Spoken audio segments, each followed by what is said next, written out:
Good evening to everyone. आज मैंने एक बात बताई थी आपको।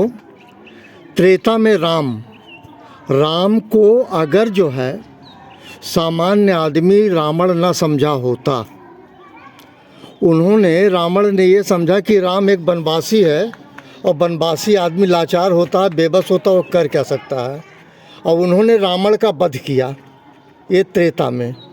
द्वापर में देखिए, जो देवकी थी इनका भाई यानी कंस ने अपने भांजे को भगवान कृष्ण को ये समझा कि ये चरवाहा है, ये गाय चराता है और ये कुछ है नहीं।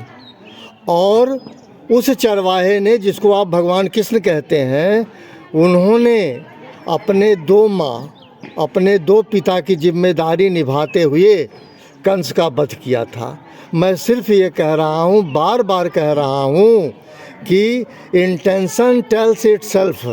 आप जब किसी से बातचीत करते हैं, किसी से मिलते हैं या पारिवारिक जन में रहते हैं, आपका कर्तव्य, आपका समर्पण, आपकी भावना, आपका एटीट्यूड सब कुछ दिख जाता है। मैं उन पे जा रहा हूँ जिन माँ के 2 बच्चे हैं। यदि किसी माँ के 2 बेटे हैं और दोनों बेटों में अगर बैलेंस नहीं कर पा रही माँ, तो ऐसी माँ पे लानत है।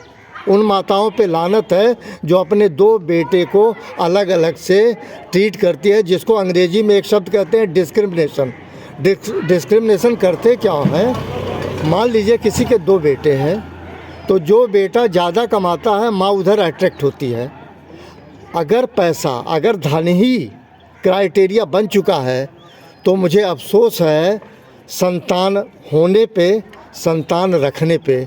मुझे उन माता पिता से बहुत तकलीफ़ है जो माता पिता अपने 2 बच्चों को दोनों तरह से ट्रीटमेंट करते हैं। मतलब वन वैल्यू नहीं है, वन अप्रोच नहीं है, वन एटीट्यूड नहीं है, वन रिस्पेक्ट नहीं है।